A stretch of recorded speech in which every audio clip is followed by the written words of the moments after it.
sixth presentation of day 2 in the Muslimah Wordsmiths Writer Conference. Now, I'm just going to go ahead and introduce our next speaker. Her name is Salmah Adetutu Lawal. I'm going to read out her bio now. She's someone I admire so much. Salmah Adetutu Lawal is a broadcaster, an educationist, a human resource consultant, a writer, an author, and an avid reader. She is a graduate of English education from the Lagos State University. She also has an MBA from the same university. She is a chartered administrator. She belongs to various professional bodies, including the International Institute of Business Analysts and others. She started her career with the Nigerian Television Authority and retired to her own business after 15 years of work experience. She runs her own media and educational consulting firm and also an online Islamic lifestyle store.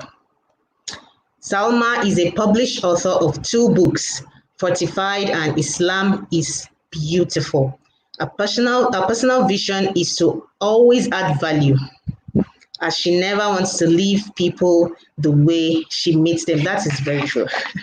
She's an advocate of exuding confidence and finding purpose, as she says that these two can help one lead a life of clarity and authenticity. She believes in the slogan, "You cannot feature in a future whose picture you have not captured." Now, Salmah is going to facilitate the topic, exploring the thin line between writing and speaking. So I'm going to pass the baton to her. Now, let me pass the baton to her. Assalamu alaikum. Assalamu alaikum. Wa alaikum salam. Wa alaikum salam wa rahmatullahi wa barakatuh. Thank you so much for having me, and may Allah subhanahu wa ta'ala reward you for this beautiful, laudable idea. And I'm sure that at least one person will gain something from all of this that you're doing. And of course, I'm just being modest. There are more than hundreds of people who benefit from it, because it's something, the world has become digital, and so people can always go back to check all of this, and so you keep adding value. That's Sadaqah to Jariyah for you, if you know. May Allah reward you abundantly. I appreciate that you have invited me, and I am also glad that you want me to share out of the barakah that you want. May Allah subhanahu wa ta'ala reward you abundantly. Ameen. I am especially happy that the entire theme for this conference is becoming an exceptional, confident, and successful writer. Those 3 words matter to me a lot, because those are the things that I advocate. I am a very huge advocate of confidence. I believe very strongly that if you're confident, it is first before anything else. Be confident in God, you're confident in yourself, and then you're confident in every relationship that you have with the creators of God. So I would welcome everyone with the best of greetings, saying, may the peace and blessings of God be upon all of you. And I must reiterate this, that I hope that we remember that yes, this is organized by a Muslim. There may be non-Muslims amongst us, but even for the benefit of those, I want to say that I testify that God is one. I testify that the Holy Prophet Muhammad sallallahu alaihi wasallam is bondman and messenger. May the peace and blessings of God be upon the seal of prophethood, Rasulullah sallallahu alaihi wasallam, his companions, his family, and every single being who worships God until the day of judgment. Amen. Now, let me start by explaining what exceptional, confident, and successful means. My sister has done the very, very best she can do by picking these 3, because if you have this, there is no how. If you have it and you understand it, there is no how you will succeed at it. Exceptional means that you're unique, you're authentic, your story, you. It is about you. Like, you're coming out and you're telling us that this is my own belief, this is what I feel. And the way the world is, bring yours and I bring mine, and we make a whole out of it. So if she's saying that, okay, this is put together so that you can become the authentic you don't have a choice but to say thank you to her. And she says, an exceptional, confident, and successful writer.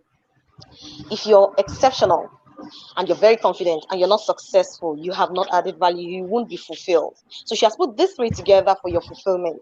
And I'm here to pick the part that says that we should explore the fine line between writing and speaking. As she introduced me, I have worked with the Nigerian Television Authority. I have a program, Islam is Beautiful, that I used to do when I was with the NTA. And on that program, you can check on YouTube too. On that program, I speak and I write. Because of course I write my script before coming on line. And over time, I produced that program for 5 years, and over time, and producing for a year, that means you're producing 52 episodes, because you produce on a weekly basis. So 52 episodes. So you now calculate from 2013 to 2018. So alhamdulillah for his mercies. So I would want us to understand what it means by fine line first. It means that two things that have similarities and that have differences, that are kind of interwoven. Do you understand? As we know, writing and speaking are both language skills. There is this saying that there's primacy of spoken over written, meaning you talk first before people you talk. You can't go for an interview and say, I want to write. They will say, right, tell us about yourself. And so they say there's primacy of spoken over written. But today, I don't believe so anymore, because now, as a writer, your works can get to places even before you, as long as you're authentic and you're real with them. Okay, so if we are going to check the fine line between these two, I would want to break it down first by doing and I like when I'm doing this that you have a pen and a paper. This would help you, even if you get the slides later, it will help your thought process. I like to write a lot, and I'm an avid reader. I read 25 good books every month. I'm not talking of audio books, right? Real hardcover books. 25. It's the target for every month, and I try to do that. Okay, and you know why I do this? So that I can know a little about everything.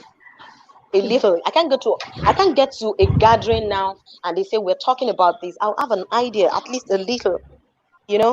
So reading opens your mind. It opens your brain up. It lets you know a little bit more. And we are all here for a purpose.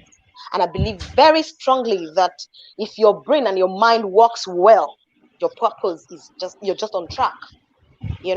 So when we say we want to explore the fine line, I would be shifting my gaze sometimes because I have my laptop in front of me and I have the monitor that so I'll be exploring the fine line between writing and speaking.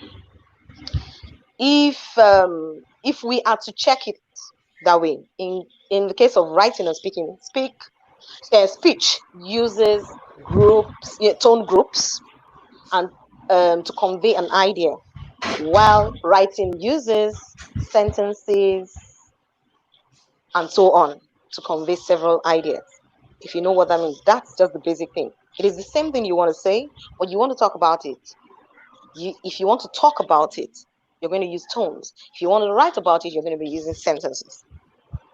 Okay, so, and I must say also that for every single human that exists, there's something that works for you. What's your profession? Which works for you better? If you're a teacher, you will talk more than you write. You will write too, but you will talk more. If you're an administrative assistant, you would write more than you talk. So first thing is to see which works for you.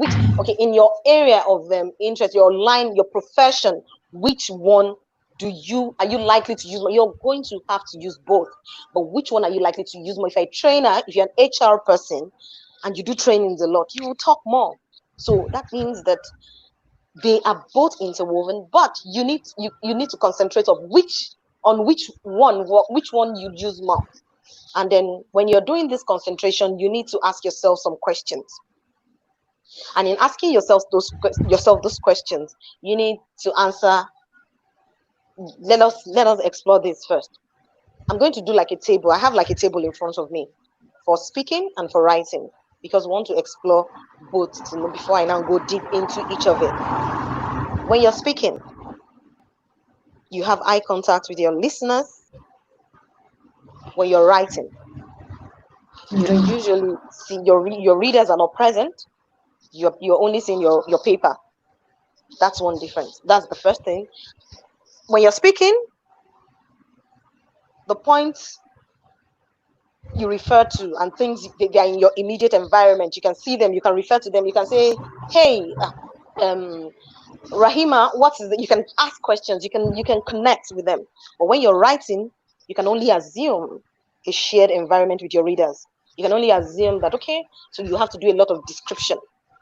When you're speaking, you expect encouragement and cooperation from your listeners to produce a conversation like, okay, can you hear me? Are you there? Are you following me? You expect it to be conversational.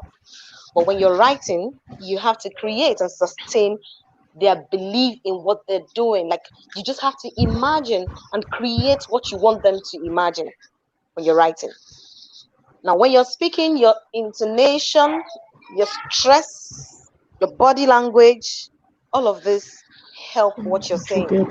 You say, you can't come and say, I'm happy to be here. That's your facial expression. I'm happy to be here. That you're speaking to, I will be like, there's something wrong with this woman.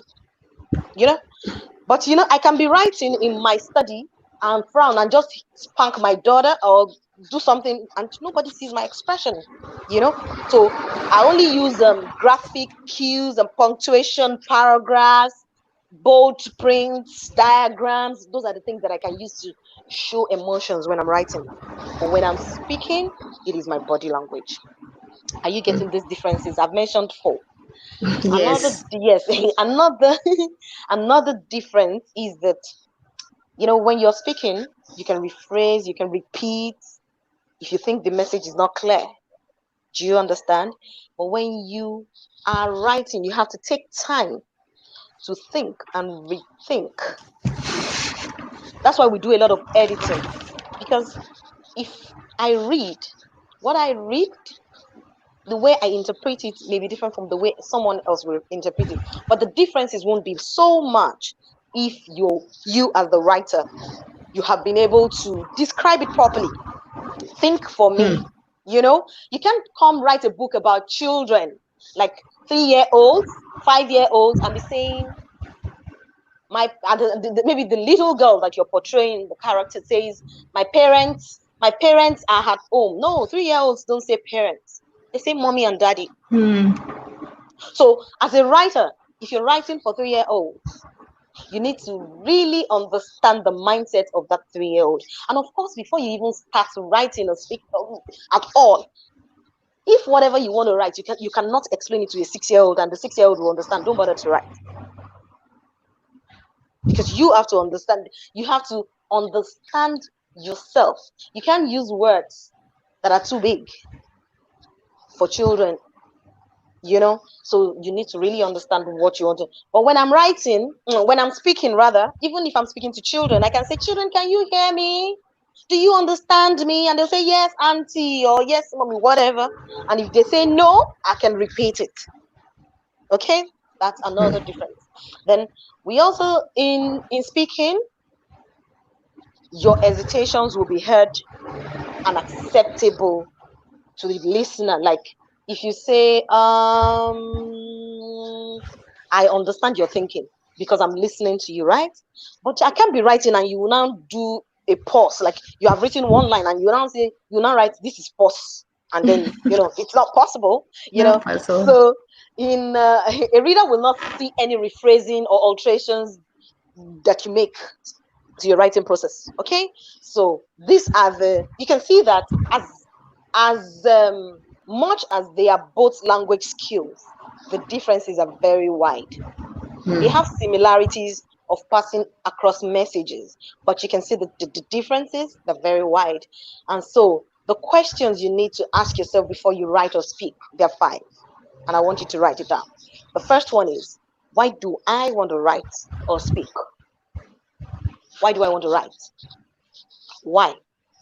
You know, if you do not, you have to know your why. Okay, when my sister invited me, I said, okay, that means there's a why already. Like, she wants me to come. So that's the reason I want to speak, right? So you need to define your why. Write it. Now, what do I want to write about or speak on? Like, what's the topic? What's the idea?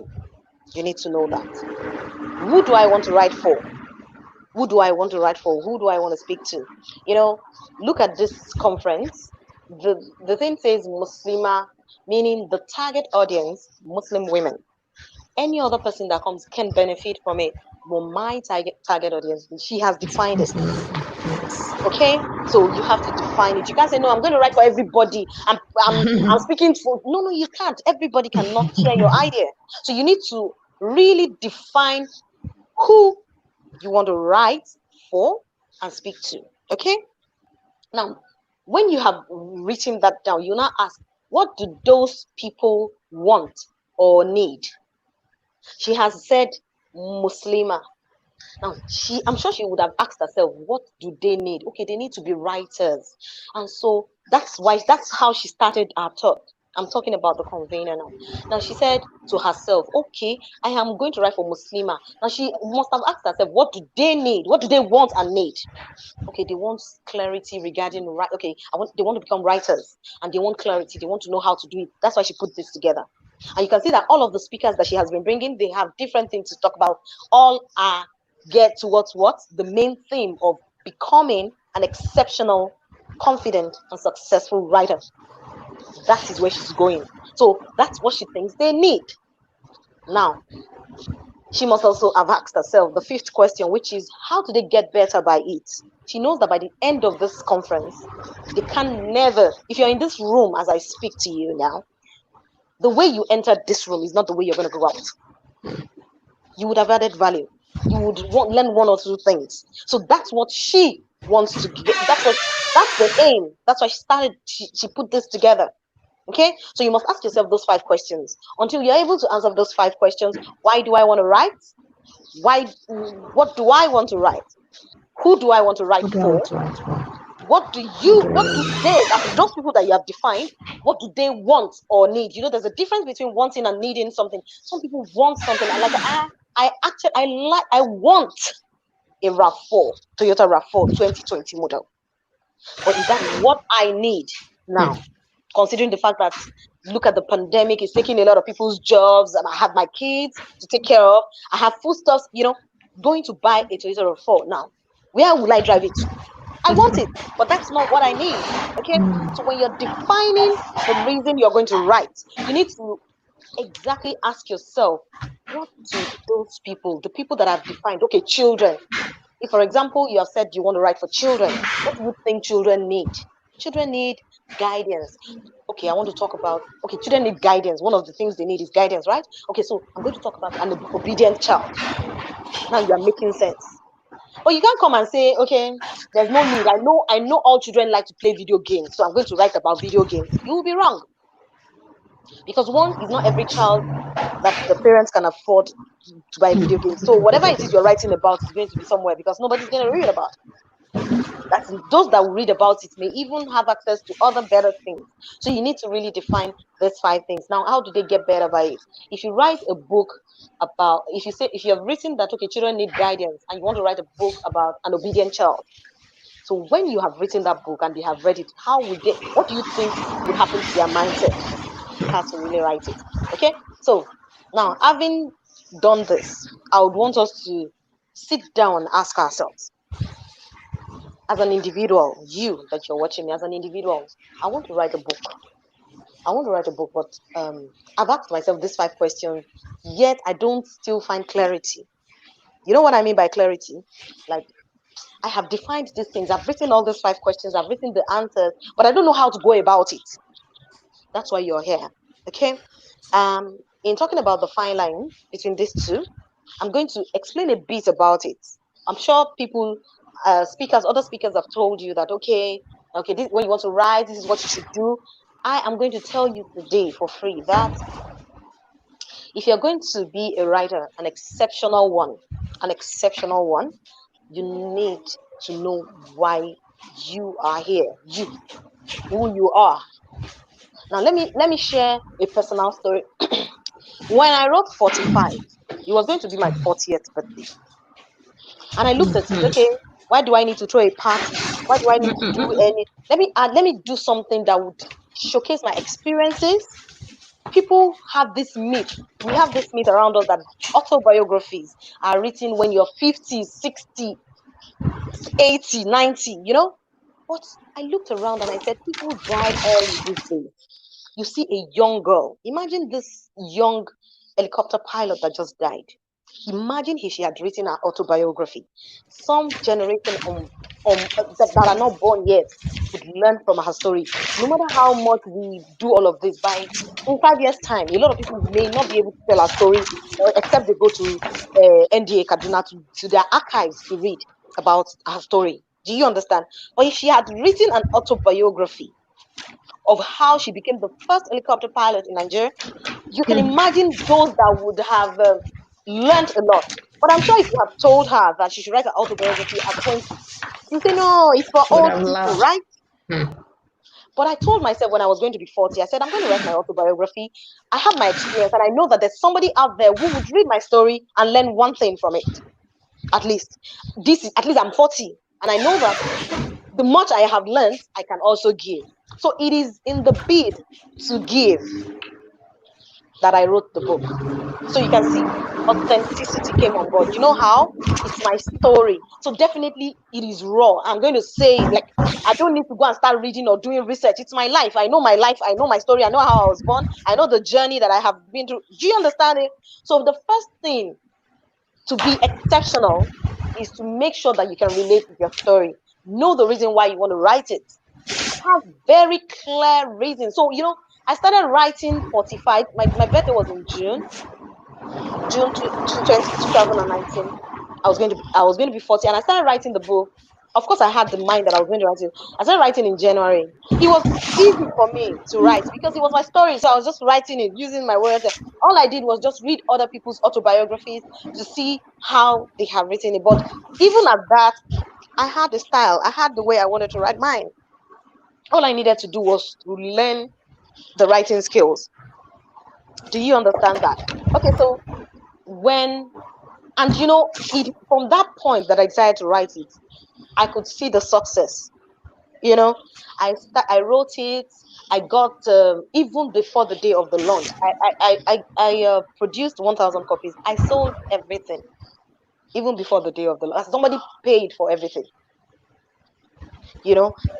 Because you can see, when you're going to do such a thing, you need to actually put some plans in place. I tell people, you don't just start and say, I want to write a book. If you want the book to be successful and exceptional, you need to plan from the beginning. This is what I want to write. This is how I want to launch it. This is who I want to buy. And, and that way you will be more impactful. I told myself from the beginning that I'm going to write the book. I'm going to have a book launch event. And I'm going to make sure that the book is accessible to everybody. And to be accessible to everybody, I don't have money to make it accessible to everybody. So that means I had to look for somebody that believes in me, somebody that believes in my idea, in my story, to buy into the book. So in writing the book and in becoming a successful writer, you can't do it alone. You need to partner. You need to partner. You can't do it alone. You need to look for somebody that can reread that book that you have written, to help you check. You need to ask people who know you, if it's an autobiography, to tell you about you. You need to take a personality test. You need to do a SWOT analysis of yourself. You need to be as sincere as possible so that when your friends read that book, they say, I can relate with this. This is Salmah. Yes, I know. When she was reading my autobiography, she stopped at the point. That one was not in the profile. She said, I know this is true. You know why? Because she has interacted a little with me and she has been able to relate with that thing that is in the profile. Do you understand? So to become a successful writer, I say it again, you have to be authentic. Don't be somebody else. Be you. Even if it's a fiction, be you. Don't go and start using big grammar when that is not you. If normally people know that you use big grammar, well, fine. You think you can use it. Okay. So I wrote the book. I was successful at it, and today it's on my website. You can download it for free. Because that was my dream. I told you when I was writing it, I said one of the things I wrote is I want it to be accessible to everybody. So now, because I have gained the money that I used to write it, print everything, I got my money back. So I gave it out. I'm giving it out for free. So if you go on my website, it's one of the free gifts, apart from every other thing that I have that is free that you can download free on my website. You know, that's when you say you are successful with it. Okay, so let me talk a little about writing skills. That's not what I'm supposed to talk about. What I'm supposed to talk about is to tell you what it is, what the difference is. And you know, I started by saying that people say there's primacy of spoken over written. I agree. You know, you talk first, and then people study your person, and then from then they start putting it together to see what you have to offer. But you know, it depends on your job to what you're doing. Some people are just naturally, they're shy. They prefer to write. I won't expect such a person to say, I want to become a teacher. When you know that you're shy, you know already, you know yourself. That's why I said, whatever it is you're going to do, write or speak, make sure you do a SWOT analysis of yourself. A SWOT analysis is your strength, your weaknesses, the opportunities that you have, and your threats. Do you understand? And you have to be sincere with yourself. Oh, I don't like to be corrected. When people correct me, I don't like it. In that case, you have to up your game. You have to be a game changer, not a game player, so that you can do it well. People won't correct you. You know, if you know that it's a weakness for you, that when they correct you, it dulls your spirit. You don't like it. Then you have to learn to do things well, so that people won't correct you. You know, you have to be self-motivated. So, I will just say one or two things about writing skills.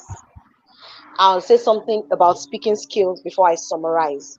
Because in all of this, I believe very strongly that the little you are able to pick up from what I say, the little you are able to pick up from other speakers, put this together, even if it's just one lesson, it's better for you than to have so much in your head. Okay? So I'm not going to be talking for so long. I want you to just think, internalize what I have said so far. So now, I wrote here, I said, of course, we all know that there are 5 main types of writing: expository writing, descriptive writing, narrative, persuasive, and creative. Now, in writing, there's a process. The first step is, there are 5 steps. The first one is the pre-writing stage, where you think and decide what you want to write, and The second step is to research, like do a research on what you need, like a search, the list of places to find information on what you want to write about, and all of that. That's the second stage. The third stage is drafting your manuscript, the first one that you write. That's the third stage. The fourth stage is to revise what you have written. Check, okay, make sure that everything is as it's supposed to be. You know, you revise what you have written, you expand, you compress and all of that. Then the last stage is your editing and proofreading and make correction, dot your I's and your T and like that. And then you have written a book. Of course, the next stage is get a publisher and all of that. But becoming a better writer is by practice. If you write a book the first time, you don't expect it to be perfect. Even if you have partnership, I am assuring you that the next one you write will be better than the first one. The second one will be better than the first one. You keep getting better. So it is about practice. Now, improving your writing skills is just a matter of becoming conscious of the things you can do to give your text more structure and make your copies crisp and readable. Meaning that when I say that you should improve your writing skill, it is that you're consciously doing it. Like, okay, the first one I wrote, I did this, I wrote it in 10 chapters, and my chapters, the style of my writing was not conversational enough. It was not this, it was a third third person narration. Since it's an autobiography, I can actually revise. I can do like, you hear a book, they will say Revised edition. revised edition, so you cannot make it better. It's not like you're changing the concept. You're not changing your story. You're just making it better, more robust, and more professional. Okay, so all of this put together will make you successful at it. And I also say something every time that if your message is complex, outline it. And not everybody understands your complexity. You understand? If you have a story like, okay, your story, you want to write about rape, for example, it's a very sensitive topic. It's very sensitive. So it's a topic that as good as it is, you need to know how to write it. You need to know how to outline it so that it may be that you're saying no to rape, but without knowing in the context, in the content of your literature, you have actually enabled it. If, for example, you want to write about rape, and you come and say rapists are bad, they're very bad. Yeah, but you have told us that they're bad. And then in your next chapter, you say, again, girls, don't always wear your hijab. Don't wear this. And then you're an enabler. Your second chapter has contradicted the first chapter. It has. So you need to really check around and surround everything around what you want to write and be sure that, yes, it is organized, it is properly composed, you don't have conflicting interests and all of that. Yes, my opinion is there. I'm not talking of that. When I say conflicting, if it's something that is controversial, you need to be very careful so that your work can be successful. So also anticipate your reader's reaction. Anticipate it. When I was writing my story, I looked at it that, oh, so many women not doing well, this and this, part of my story. Let me just share a part of if it's my autobiography. I had one very, very, I don't know if it's a cake now, either it's a myth. My mother used to tell me that if you marry as a girl, if you marry as a virgin, you automatically will have a good marriage. So my story, I married as a virgin, and yet my marriage did not work. So when I wanted to write the book, so that I will not contradict my reader, I am anticipating what my reader would think. You know how I did it?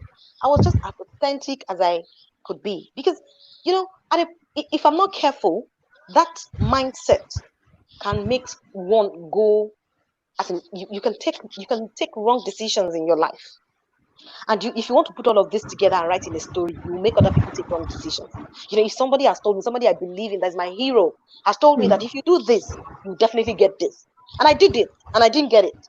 So it now takes my own wisdom to know that, okay, it doesn't always, there's so many things our parents have told us that are not exactly like that. Do you understand? But because you're a writer and you want to write about it, you have to do it in such a way that your audience, you won't leave them, because you are in a better place to now do a research and find out, but I know bad girls that were really bad when we were in the university that have good marriages. But in writing, you will now say, please, you people should not marry as virgins, though. It is very bad to marry as virgins. You won't say that. So you need, as a writer, to read more, do a lot of research, and as much as possible, still maintain, be authentic. Write a story, but at the same time, draw out the things that you need, that can work in line with your aim and objective. The aim. You remember those 5 questions that I told you to ask? After you have asked those 5 questions, whatever you're going to be writing, make sure that in sync with those questions. Okay.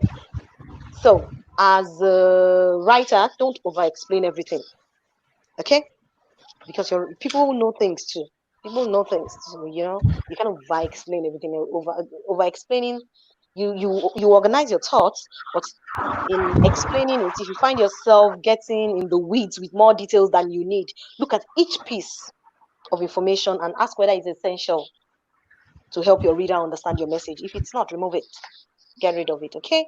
Then tighten your writing. Tighten it. You know what it means to tighten your writing? We sometimes write the way we talk. and that that can be a good thing sometimes, but in keeping because it keeps our our writing conversational, but rambling wordy writing makes your text hard to read, and it can make you sound as though you lack conviction, so start practicing skills to help you streamline your writing, to help you streamline it so that it will be tight, it will be deep, and you have to, sit down and internalize it. Don't write in such a, somebody asked one time ago, Wale Shoinka, sir, why are your books so difficult to understand? You know his response? He said, my books are not for mediocres. The response was just like his books. It is, if you want to read it, read it. If you know you're not deep enough, don't read my book. Okay, so and you know something, I say to people, as a writer, you know that you're not born, you can learn it. I hate it when people say things that yes, some people have it naturally, but if you have it naturally and you're not working out at it, you're not making it better, it will die. Remember that as we're coming to this world, there's a purpose why you are here. I always say to people, a lot of Muslims, because will be like, I'm here to worship Allah. Yes, but you can't worship Allah in isolation. If you're here to worship Allah and you're a writer, whatever you're writing, everything should be in sync with that aim. You can't say, okay, I'm here to worship Allah, so I'm going to be praying 5 times a day. I'm not going to be doing anything. I'm just going to be there. You won't add value. The hard drive that you brought from heaven, we all brought our hard drive. Everything is inside. Like everything that we're supposed to come here to do, we have it. We are just not using it. When was the last time you read the manual to your refrigerator, like from beginning to the end? A lot of us don't read the manual, and you want to use that 500 gig that you brought from heaven, like Allah, the one that Allah has given you. If you understand where I'm going to, I'm trying to describe something. The manual here as Muslims, our manual is the Quran. So I expect that whatever even if you, as a writer, if you're going to write, there's nothing stopping you from doing istihara to find out if it is really your purpose, if it's really something, because they all go in line with each other. There's nothing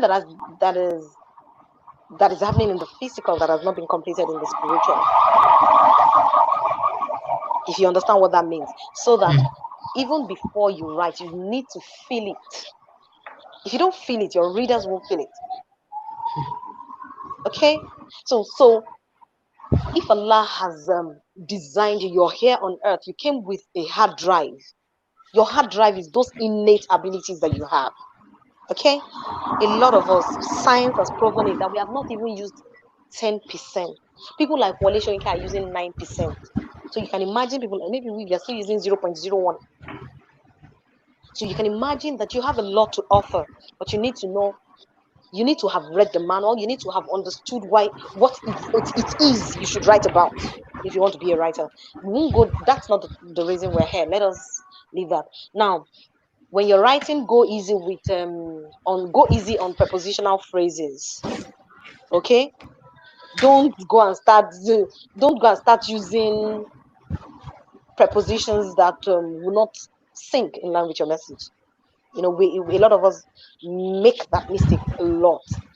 If, for example, I'm going to be using my autobiography, if I say it's my story, and I'll say Salmah is a woman of this, that, she is. Why? Is it not my story? So it should be a first-person narration, so that my reader can know that this is not fiction, it is true story. Okay? So as a writer, you need to know that. Eliminate the filler words and phrases. Don't some words show up in our writing all the time, and yet they don't contribute much. And even in our speaking, you hear people saying it's like, as in, what's that? What message do those things pass? You don't need to use those words if they're not adding any value to your write-up. Don't need to use them. So again, as a writer, if you have answered those 5 questions very well, I still say that you will know how to do it. You know how to go about something. Will just, if all of those things that I've told you to do, if they are in synchronization, you will know how to go about it. And again, if you know that you want to be successful, you have to ask those who have done it. Ask those who have written books before. Find out about them, right? Read their story and, learn. Don't just come up and say, I want to be a writer and that's what that I'm going to be a writer.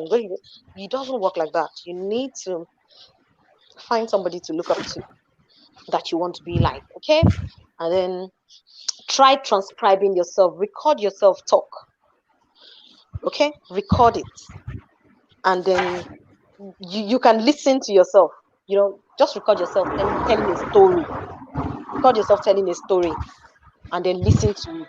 If you are not convinced with what you have written, I write posts on my Facebook page a lot.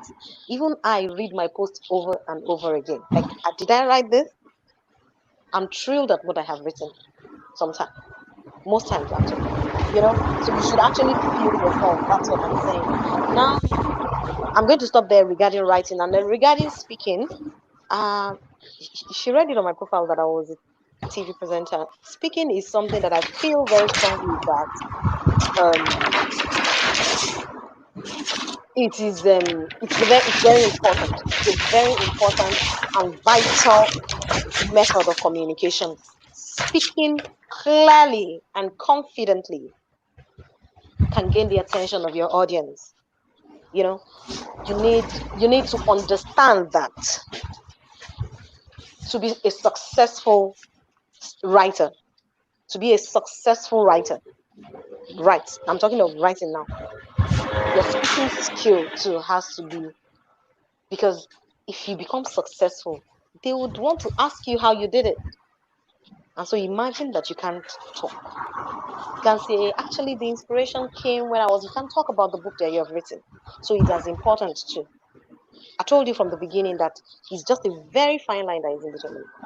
They go hand in hand. You go hand in hand. And these are things you can actually learn. A lot of people, I have met people, I have interviewed people who are very good on paper, but they are not good when they talk. I've met a first-class graduate, could not say anything at the interview. These are things you can learn, and I believe very strongly that to inform, persuade, instruct, and entertain, you must know how to talk. You must know how to talk. You must know how to talk. And when I say talk, I didn't say just talk. Talk sense. Okay? So, speaking effectively, there are things you should do. There are things you should know. And I would say here that it has just 3 aspects. And once you can learn these 3 aspects, just 3, there's no need burdening yourself. Once you know these 3 and you work at helping yourself, you're good to go. Your words, the words that you use, your voice, and your body language, the non-verbal communication. Those 3 things. If you want to be a good speaker, just learn them. The words you use, your voice, and your body language. And I'm going to explain these 3 just using few words too. You see the words you use. I have a strategy. I have a club that I train teenagers and children on how to talk. I picked that to do that because I saw the level, I saw where the world is going at. These young people, if we don't start teaching them, ordinary to teach your children how to do house chores, you need to choose the words to use. So my strategy is usually learn 2 new words every day. Learn 2 new words every day. At the end of the week, you have 14 new words. Now, these 14 new words, that is the way I train my students. These 14 new words, when I'm talking to you, you must use those words because you need to understand the words that you have chosen. Do you understand? So your words, you don't have to, there are ways you can say a person is crazy without using the word crazy. I do that a lot. I would have gone before the person checks the meaning. And that's my strategy. I look at the audience. If it's an audience that I think that I should intimidate. When I say intimidate, don't deceive yourself. We all do it. For example, there's this wrong perception about the hijab. They have attached illiteracy and dirtiness to Islam. And so I want to give a talk where it is, and it's not all Muslim. I would intimidate. Yeah, because at that instant, you're not only selling yourself, you're selling the beauty of Islam. Islam, yes. Apart from the fact that you are dressed wearing your hijab, of course, the moment they call you hijab, what does she have to offer? But the moment you open your mouth, you start with words that are intimidating. Wow. By the time they finish that talk, by the time you finish that talk, when you come, you have sold Islam in a beautiful way. Secondly, you have showcased yourself. You have done an elevator pitch of yourself. So tell me, if you're able to do this well every time, there is no how Muslims will not get to the top. There is no how it won't happen. Let me share this story with you. The very first time I went to the US Embassy. Okay, the first time I went, of course, it was easy. Like, I got my visa. But the next time, I was going to take my children. So I have two daughters and a son. So my daughters wear hijab. So they wear it the way I wear it, small. And on the queue, you can see Nigerians. My Nigerians, they were already looking at us that they've not given us visa. It is you, this Boko Haram. I could see it. I could sense it. But I didn't care. The moment I got there, I don't think we spent up to 2 minutes that they gave us the visa. And my case is kind of complicated because you will be wondering that what did I say to them? I had children. The way these things happen. I had children who I bear a different surname, they bear a different surname. That's question. One round of questions. Secondly, we wear the hijab, the metal, and it is US embassy. So there's this mindset. First and foremost, I don't do things with people's mindsets. I don't care what you say they did to you. I would experience my own experience is different from yours. Okay? So I have never been harassed. Like, okay, go somewhere and they say remove your. How would you ask me? Because when I get there, I will say, so who can help me? I need to get this done. The way I will say, you will think I am the one who put everybody there. Do you understand? You exude a lot of confidence. So by the time you open your mouth, you let your voice be audible. If you go to a place and you say, excuse me, already you have given them a room to intimidate you. You're not speaking loudly. You're not speaking up. You're not speaking coherently. They will want to, even if they did not send them, they'll say, Aja, you have to remove your hijab. They did not send them to do that. But because you have also showed some kind of, I don't want trouble. What is I don't want trouble? It is because I'm wearing hijab that I won't walk at the side. I'll walk in the middle so that they can all see me, that I have arrived. So in speaking, I want Muslim sisters to know this. You need to do extra double of what you're doing because of the mindset people already have. We didn't need to do that if people can just understand that this is just the way our own lifestyle. You have the freedom to do yours. Also, why do I not have the freedom to do mine? And so I say it every time. I want Muslims to know that we are not here to play. The world is full of game players. We need to be game changers. We won't play that same game. We will change the game and direct them a different way. Like, this is the way we want to play this game, and this is how it's going to be. If you're going to be a writer, you must write in such a way that they will notice your own writing in the whole park. You can't afford to write the regular right. No. Okay? So, your words are important. I use that strategy a lot. I told you. Learn 2 new words every day. At the end of the week, you have 14 new words. Use those words when you're talking to people. When you want to praise people, when you want to greet people, they're non-Muslims, use words that you know that will make them turn. Man, who just talked? That's the way it should be. Now, your voice. I tell people, you can train your voice. Don't say that's the way my voice is. There's no way your voice is. I just said, if truly you want to do jihad, now is not the time to play anymore. Even if you didn't want to talk before, because they are trying to relegate you to the background, which you do not belong. This is the world that we're in now.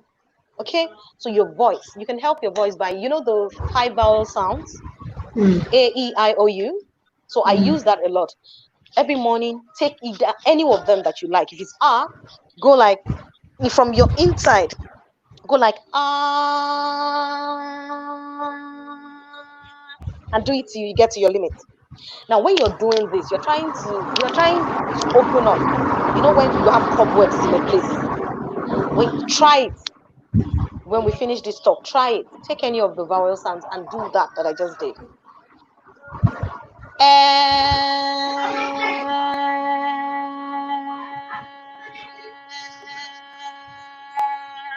And do it until you want to lose your breath, until you can feel it in your stomach.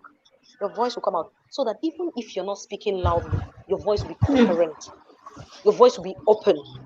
The cobwebs would have left your throat, your windpipes, so that even if you're whispering, they want to listen.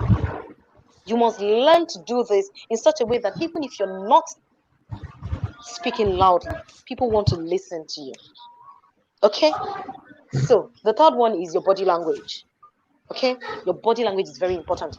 You can imagine the convener, the way she's dressed, the way she dresses, she now goes to a place. And as she's going, like, she goes for an interview. I'm going to use her as an example. Now, it's a long room, very long room. The panelists are at the end of the room. And she gets into the room, and she gets to the middle of the room. They say, get out. They did not say get out from the door. They made sure she walked to the middle of the room before she said, get out. Of course, anybody would pause, right? Of course, she will pause. But the only way she can be exceptional, you know what she will do? You will just pause and ask them, what have I done wrong? Why? You won't just turn and just say, they say I should go out. Are you a dumb? I'm sorry, I wanted to use the word dumb. Like, you know, a lot of people make that mistake. Your body language, that pause is respect already. Because they said, get out. They used a wrong word. The respect is that you're stopping. You're not still moving towards them. But I'm not going to go back. Okay? You are the one who invited me for interview. I told them at home that I'm going for interview. And when I get home, they will ask me, what happened? How was the interview? So I need to know why. So with her beautiful adornment, she will ask them, what did I do wrong? And I tell you, she will get the job. Because at that instant, that's supposed to be her test. The world that we are in now, they don't do, what did you study? Study, mass communication is the definition. No. No. So we need to be on top of our games. Your mind, it's a test. And what I just described happened. It happened. And the moment the person said, what did I do wrong? They say, you get the job. That's the test. So your body language is important. You won't get to a place and be cuddling up. Just stay somewhere. If it's a networking business meeting, network. It is you that is looking at it, that you're looking at your hijab. You know that's your lifestyle. So there's nothing that can change. So why don't you network? You understand? You do it. If they are not coming to you, go to them. And let them have the guts to say, don't come to us. They can't say that because you are offering them value. And this that I'm describing goes for everything that we do in life. I tell young sisters, for example, who do not have, they come to me, Salmah, we can get a good brother to marry. And I say, how have you positioned yourself? Do you possess value? Yes, you need to possess value before they would line up to want to come to you. But you need to know the value that works for your own life. You remember that hard drive I talked about? The hard drive that you came with?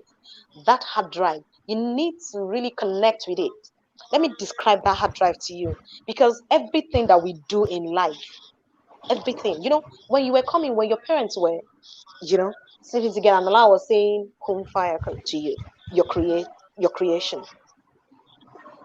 There's something you were supposed to come and do. You need to ask yourself what that thing is. And then, I describe it this way.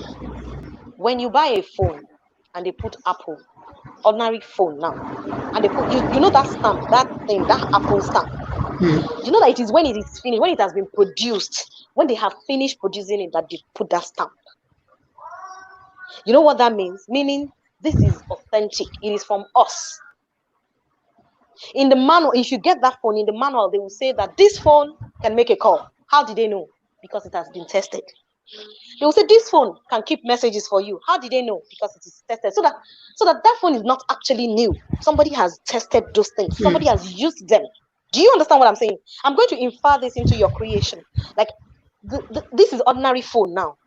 Apple is telling us that. You see this phone? It can record voices. How did they know? Because they have tested it. And when they finished, and somebody, they actually pay people to do these tests, and those people check these things, they now package it and put their stamp on it. Now you can now imagine the Almighty, the creator of everything. He's sending you to the world. It's like, go to the world. You don't think he has put his stamp that I have a short. I don't know if you're getting it. So that we underestimate that manual, which is the Quran. I want us to read the Quran more so that we can understand whatever it is we are doing. Because sometimes some people will be like, I've attended a lot of seminars, I've attended a lot of trainings, and yet I'm not getting it. That's because you're not connecting as you should. We keep 3 relationships: the relationship with self, the relationship with God, and the relationship with man. These 3 must be in sync. You must understand it to be able to understand why you want to be a writer at all. And I'm saying that because we are talking on a writing platform. If it's that you want to be a doctor, it's the same thing too. Okay? So let us understand this. In using what I've said it, that your words, your voice, and your body language is important. The way I am talking now, if you are told to read my body language, I'm sure you will see what I sell.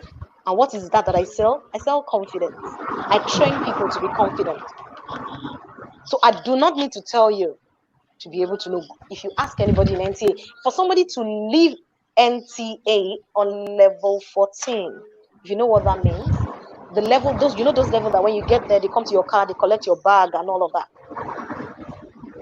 But everything in life has a reason, has a purpose. So we need to know why we're doing whatever it is we're doing. So if you want to be successful, exceptional, and unique, and confident, you need to understand how all these things work. It doesn't work you can't do it in isolation. Like, okay, my sister has told us at that conference that we should do this and this and this. You will still connect if you don't put all of these things together. As the convener is doing this, something is telling her that, don't worry, you're doing good. Keep doing it. She has to feel it. If she doesn't feel it, she'll be tired. She'll be tired.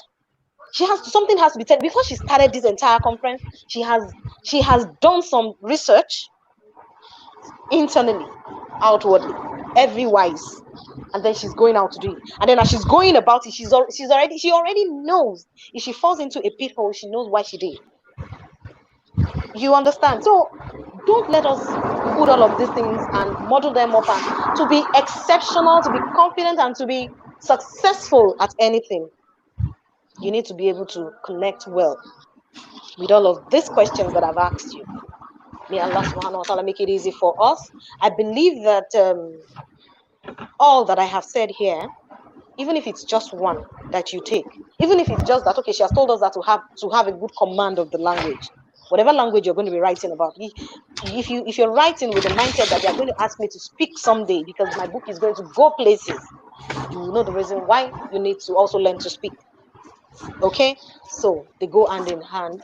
May Allah subhanahu wa ta'ala give us the knowledge that we need, the wherewithal that we need, and everyone who listens to this and watches this, may Allah subhanahu wa ta'ala make it beneficial to you all. And I especially pray for my sister, the convener of this. I believe very strongly that if three things help us. to achieve everything that we want to achieve. And they all start with H. Your heart, your head, and your hand. Your head thinks it, like, okay, I should do a Muslimah conference. Your heart says, why do you want to do a conference? They won't buy into it, they won't even pay you.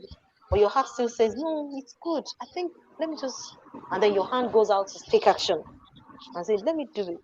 I'm sure that somebody will learn from it. And by that, I'm adding value to humanity. That's it. Everything you're going to do, if you can consider this 3H, also, it will help you. It will help you. These are small tips that I think that, you know why I'm giving you these tips? Because whatever it is I say here will not be effective if you don't know that this is an awesome thing. Okay? Everything that you're going to learn from every speaker that comes today to talk on this conference, if you do not know these things that I've pointed out, that are outside what I'm supposed to talk about, you may not understand why you're not getting it right.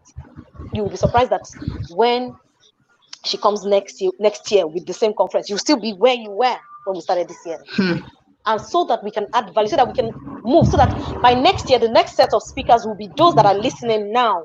And they'll say, yeah, last year I listened. And because I listened to what Sister Sharifa said, because I listened to what Sister Salmah said, and that's why I was able to do this, and now I am here. And so I want to give back. I'm sure that's the reason she's also starting doing this. So let us put all of these things together. Let us put it to use. It's not everything that you hear you'll be able to use, but at least take one. I am an advocate of one. Like, just take one. Okay? Take one and use it. May Allah subhanahu wa ta'ala make it easy for us. May Allah forgive me if I said anything here today that's misleading. May Allah let every single thing that I have said that's good be of value to you. And may Allah make this a good intercession for you on the day of Yawm al-Qiyamah. Thank you so much for inviting me. Thank you for listening and watching. And I pray that for every single action that we take, it to be in line and in sync with the hard drive that we got. Ameen. Wa alaikum salam wa rahmatullahi wa barakatuh. Subhanallah, my heart is thumping so. I am so excited. I'm so pumped. Subhanallah. Alhamdulillah. Alhamdulillah. Jazakillah khairan for that. I know that I don't even know how to organize all my thoughts in a coherent form, but I just have 3 words: insightful, charismatic, magnetic. Alhamdulillah. Thank you. Subhanallah. I know that everybody in the chats can also attest to this. I didn't want you to stop. Look, it's past 7 already. I didn't want you to stop. I just wanted you to continue. I just wanted you to go on and on. We'll have more things to do. We'll have more ways to add value to ourselves. Inshallah. Now, Jazakillah khairan. Jazakillah khairan for the highly motivated, the informative session. Jazakillah khairan. Now, I won't take too much of your time anymore. I'll just ask the attendees, anybody watching, if you have any questions, please drop them in the comment section now so that we'll get right to it. If you have any questions, please. Okay. I'm reading it. Can you read the comments? Nope. Can you see the comments? Oh. No. Sister Balki said, highly motivating, very informative session. I feel like enrolling in our class. Mashallah. Mashallah. Can you imagine? She's feeling just like she said, I can't even begin to use adjectives. I'm awed. Like, Alhamdulillah. Alhamdulillah. Jazakillah khairan. And I do hope your talk has further ignited the desire to continue to take action, taking action. And I hope that it has done the same to every other person watching. Anybody that has not already taken that first step, please do take that first step. Like she has said, everything that you learn from the conference or from her talk, this her loaded talk, just take one thing and take action. And perhaps maybe next year you'll be the one organizing your own conference. Bi-Iznillah. Bismillah. And I must say, I would like to say here too that you can check my website, Sister Belkis. I am giving everyone my books for free. It's on my website. You can download it.